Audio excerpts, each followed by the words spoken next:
안녕하세요. 미국 마스터입니다. 미국 연방준비제도 이사회의 자료에 따르면 미국에서 은퇴를 제대로 준비하고 있는 사람은 전체 중 31%에 불과합니다. 69%, 즉 10명 중 7명은 무방비로 은퇴를 맞이하게 된다는 것인데요. 이와 관련해서 은퇴할 때 가장 후회하는 11가지에 대한 기사가 있어서 오늘 소개를 드리려 합니다.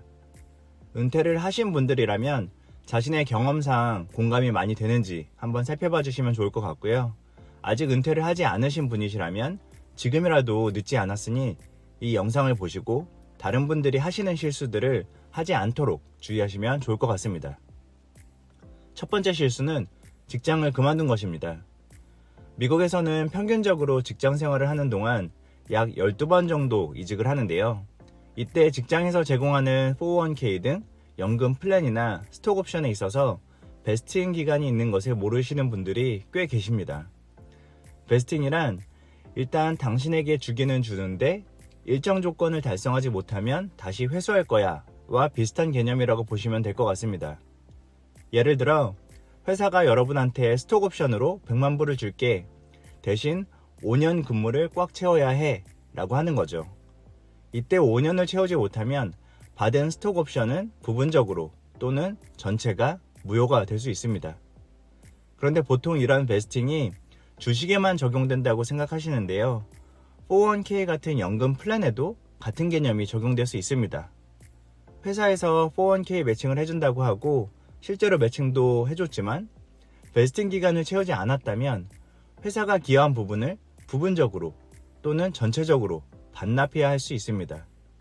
그래서 직장을 그만둘 때는 이 부분을 꼭 염두하신 채 의사결정을 해야 되는데 이걸 놓쳐서 후회하시는 분들이 많다는 것입니다. 두 번째 실수는 지금 바로 저축을 시작하지 않은 것입니다. 저축이라고 하지만 한국의 저축을 생각하시면 안 됩니다. 그냥 예금으로 적금하는 게 아니고요. 401k든 IRA든 다양한 연금 플랜 자체에 대한 저축이라고 보셔야 합니다. 그리고 이런 플랜들에 대한 저축은 보통 그 금액을 바탕으로 또 주식이나 채권에 투자를 할 수가 있고 이는 복리로 늘기 때문에 기간이 핵심입니다. 꾸준하게 오랜 시간 저축한 사람을 이길 수는 없는데요.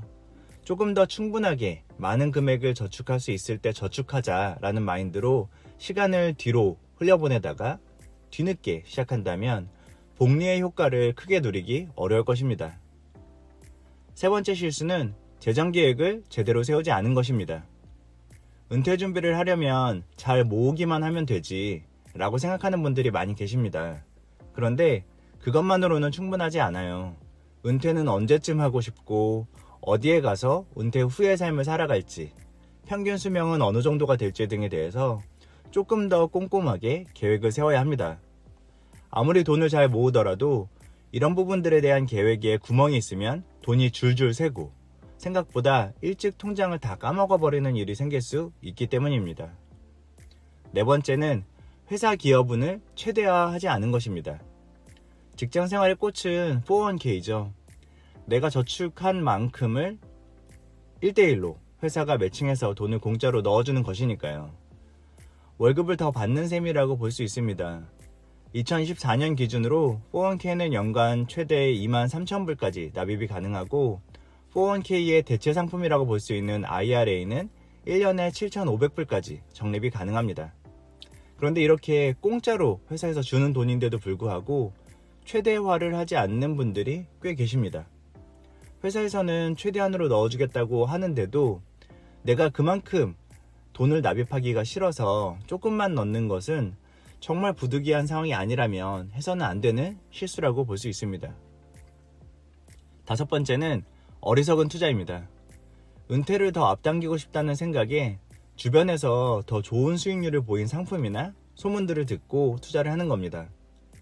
비트코인으로 수천 %의 수익을 올렸다는 유튜브 영상이나 기사 등을 보고 찌라시 같은 소식지에서 비트코인이 곧 3만 달러가 된다, 5만 달러가 된다, 10만 달러가 된다 이런 내용들을 보면서 남들은 다 이렇게 쉽게 돈을 벌고 있는데 나만 아니었구나 하는 마음에 조급하게 투자를 감행하거나 하는 거죠. 또는 부동산으로 돈을 번 지인들 이야기를 듣고 공격적으로 부동산 투자에 나선다거나 했다가 현금 흐름이 깨져서 오히려 손해를 보게 된다거나 하는 것입니다.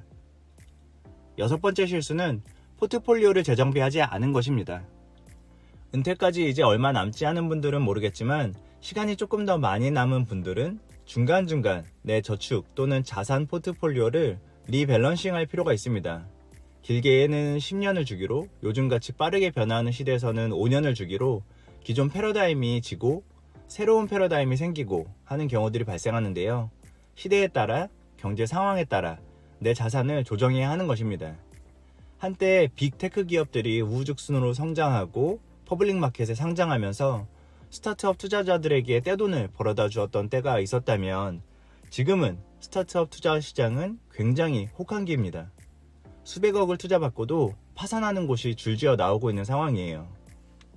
또 AI가 발달하면서 그와 관련된 기업들이 요즘 고공행진을 하고 있죠. 엔비디아가 대표적이고요. 전기차 시장이 폭발적으로 성장을 하던 때가 있었고 전기차 구매가 조정과 침체를 겪을 것이라고 보는 현재도 있는 것이고요. 이와 같이 내 자산이 경제 상황의 흐름에 맞춰 분배가 잘 될 수 있도록 관리해주는 것을 놓친 것이 안타깝다고 말하는 분들이 많습니다. 일곱 번째로 넘어가기 전에 아직 구독을 하지 않고 이 영상을 시청 중이시라면 구독 버튼 꼭 한번 눌러주시면 너무나 감사할 것 같고요. 구독이 부담스러우시다면 좋아요라도 부탁드려 보겠습니다. 그럼 다시 돌아와서 일곱 번째는 세금을 간과한 것입니다. 은퇴연금 등의 플랜은 여러 세금적인 혜택들이 있습니다. 납입할 때 세금 혜택을 주기도 하고 인출할 때 세금 혜택을 주기도 하죠. 그리고 인출 시점이나 목적에 따라서도 세금 페널티가 있기도 하고 없기도 하는 등 다양한 세금적인 요소가 맞물려 있습니다. 그런데 이를 꼼꼼히 고려하지 않고 일단 모아두고 보자는 식으로 했다가 나중에 세금으로 나가는 부분이 너무 많아서 곤란을 겪는 상황을 맞이할 수 있는 것이죠. 여덟 번째는 너무 빨리 돈을 뺀 것입니다. 은퇴연금 플랜에 있는 돈을 59.5세 이전에 현금화하면 위약금이나 세금으로 약 20% 정도의 금액을 원천 징수하는 경우가 생길 수도 있습니다. 1, 2%도 아니고 20%면 상당히 큰 돈이죠. 복리로 늘어난 돈이라면 더더욱 그 액수가 큰 금액일 것이고요. 너무하지 않냐고 생각하는 분들이 계실 수도 있는데요. 아는 분들은 잘 아시겠지만 무조건 돈을 못 빼는 것은 아닙니다. 은퇴연금 플랜에는 원천 징수를 하지 않는 몇 가지 예외 사항들이 있는데요. 이런 경우에는 페널티가 없습니다. 이러한 부분들을 잘 살펴보시고 예외 사례들에 해당하지 않는다면 지정된 날짜 이전에 돈을 빼는 것은 정말 지양하는 것이 좋겠습니다. 아홉 번째는 부채의 증가입니다. 은퇴자금이 차곡차곡 쌓여가면 마음이 많이 놓이죠. 그러면서 마음 한켠에 여유가 생깁니다. 지금 은퇴계좌에 이 정도 돈이 있으니 난 이만큼은 써도 돼, 이런 마음들이요. 이런 게 제일 무서운 겁니다. 아예 없는 돈이라고 생각하고 지내야지 그게 나의 소비의 면죄부가 되어서는 안 되는데요. 그러다 보니 새로 차를 바꾼다거나 가전제품을 더 산다거나 하는 등의 필요 이상의 과소비나 부채가 발생하게 되고 이게 뒤늦게 큰 후회로 다가올 수 있는 것입니다. 열 번째는 건강 비용에 대한 계획을 소홀히 한 것입니다. 은퇴를 준비할 때의 나이는 은퇴를 한 후의 나이와는 많이 다르죠. 몸도 예전 같지 않을 것입니다. 쉽게 피곤해지고 여기저기 아프고 쑤시고 고장나는 부분들이 많이 생기는 게 당연하죠. 그런데 은퇴를 준비할 때를 기준으로 생각하고 계획을 한다면 생각보다 높은 헬스케어 비용으로 인해서 당혹감을 느끼실 때가 많이 생길 수 있습니다. 메디케어가 모든 의료 서비스를 모든 금액만큼 커버해주지 않는다는 것을 알아야 합니다.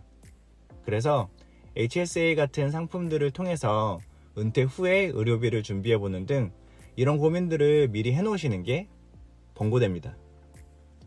11번째는 사회보장 서비스를 너무 일찍 받는 것입니다. 일정 나이가 되면 이제 내가 그동안 준비한 은퇴자금을 인출해서 쓸 수 있게 되는데요. 이 역시도 조금 더 뒤로 늦출 수 있습니다. 한국에서도 국민연금을 탈 수 있는 나이가 되었음에도 타지 않고 있다가 몇 년 더 납입한 뒤에 받으시는 분들이 계시죠. 많이 계십니다. 그래야 더 이익이니까요. 미국도 마찬가지입니다. 최대한 늦출 수 있는 데까지 늦춰서 받는 게 좋습니다. 왜냐면 우리의 기술은 계속 더 좋아지고 있고, 그래서 생각보다 더 오래 살게 될 확률이 매년 올라가고 있죠. 더 오래 사는 것은 물론 축복이지만 계좌가 텅 빈 채로 맞는 추가 인생은 고통일 수 있습니다. 그러니 가능하시다면 꼭 최대한 늦게 혜택을 받으시기를 추천드립니다. 만약 이런 실수들을 앞선 시니어들과 똑같이 반복한다면 어떻게 될까요? 그 실상에 대해서는 여기 보이시는 이 영상을 통해서 이어서 살펴보시면 좋을 것 같습니다.